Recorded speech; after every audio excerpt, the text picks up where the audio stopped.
All right, my front yard grass is not looking good. It is St. Augustine. I put it in about 5 years ago, and each summer it gets worse and worse. Bermuda creeps in, the weeds are a mess, and it just sucks up a lot of water. So my water bill is crazy. Here in Phoenix, I'm paying like $350 a month to water the front and back grass. I'm gonna take it out and put in a more desert-friendly, water-friendly front yard and part of the backyard too. So let me show you. Let me turn the camera around here to show you what my plan is. All right, so this is the St. Augustine. What I want to do is I'm going to take all this out and put in 1/4 inch minus gravel. This will all be sod cut out. I will also dig out a swale. The swale will start here in this corner of the property and kind of follow the natural drainage path across the front yard, and then about where the rear tire of the Mini Cooper is, it'll pick up on the other side of the yard there. And I'll use the dirt from the swale to create 1 or 2 mounds in this area, and then 1 or 2 mounds on that side of the house over there. I'm gonna put in 1/4 inch minus Madison Gold rock. I want the smaller rock because I want it to look more like a desert. So when you go out in the desert, you see the smaller size pebble rock. This is an Arizona ash I planted in about 2018? There's a video on my site, I'll link to it.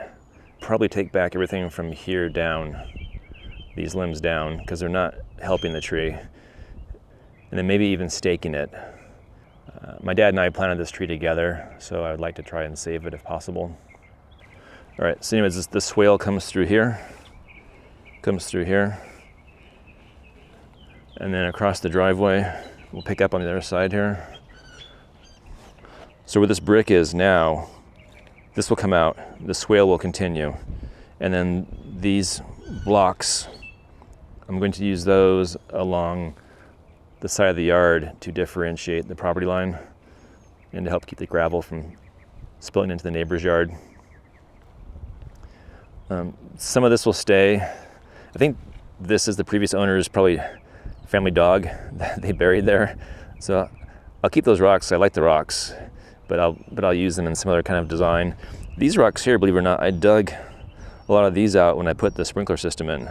My poor sorrel that died, I'm gonna keep a skeleton there as a design feature.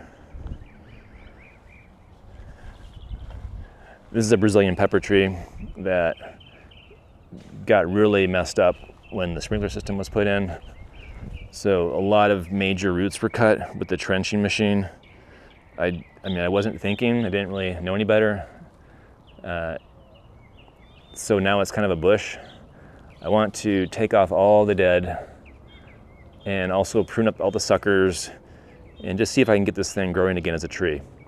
I just need to give it some love and a chance to grow back. All right, and coming back into the shade, I have the third tree, which is my lemon tree, which also did not appreciate the trenching machine, cutting the roots. Also, it has also some potential infection here, maybe some greasy spot. But I think this has been going on for many years, and the tree's still alive and the tree still wants to grow. So again, as with my ash and the Brazilian pepper, I'm gonna try and save it. If it was really struggling, it might be different, but you can see it's growing really well from the bottom up. It's the top that's getting fried in the heat from the lack of water, probably. I mean, worst case scenario, I can just take it out if it doesn't bounce back, but it's making huge lemons. I mean, it's still making very large, juicy fruit. In the backyard, I'm gonna plant these 2 new trees that I got from the power company they have a tree program. They give away 2 free shade trees. This is a lilac chase, and this is a desert willow. Okay, and then this section is the backyard. This is just one side. Well, this grass is bobsod, so it hasn't done as badly, but the original kind of yucky Bermuda that's probably been here for 50 years that's coming back in. So this will come out, and also the quarter minus gravel will come in here. But in this area, we don't really use it, so I want to make it more livable or more usable. So I'm going to put in one tree. I'm thinking in the middle, but I haven't decided yet. And then also in this area, I'm going to put in 2 sage shales. So the tree will take a while to give me some shade, maybe a few years probably. In the meantime, the shade sails will provide immediate shade. We want to use this side of the house because we have this really great view of the mountains from the backyard, and unfortunately, because this side just gets baked in the sun. All right, and then finally this side, this grass here also isn't looking that great, but I'm going to keep it and try to bring it back to its former glory. And then I'll try to shape this trumpet bush. I'll try to shape this more into a tree so it grows more tree-like, and then I can plant more things down below it. And I might even take this planter, which is a straight wall now, and bring it out in kind of a curved shape to make more room there. All right, so that's the plan for now. We'll see. So today the first step is I'm going to mow it down and then use a thatcher to kind of just lightly thatch up the grass areas. I want to get things growing really green, everything, the grass, St. Augustine, Bermuda, the weeds, get everything growing green.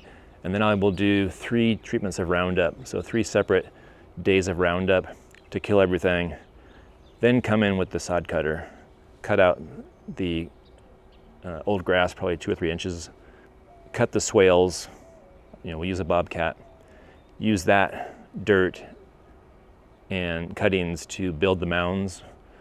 So that way I don't have to bring in dirt from the outside. I can save some money on hauling in extra dirt. And then once that's done, then bring the gravel in. In the meantime, I need to figure out what plants I want to put in here, because I haven't done that yet. I'm not sure. I want like a very natural native plant scheme. So I'm thinking creosote bush, the desert willow, and the lilac chase that I showed you. We'll do some cactus, obviously, but I haven't decided yet where all those things will go. So one other thing to mention is that I want to repurpose my sprinkler system. It's relatively new. I put it in about 5 years ago, maybe even 4 years ago. And it goes around the entire house. I've got 14 stations. I don't want to just dig that out just to put in a low pressure drip. I just want to convert what I have into low pressure. So once I decide what plants will go where, I can either cap or convert the various pop-ups and stations to low pressure drip system. So yeah, that's the plan for now. This is, I guess, phase 1, step 1. So I just want to document it before we start. Any questions or comments? If you've done this before, any advice, let me know in the comments. And I'll see you again soon with the next update. Thanks for watching.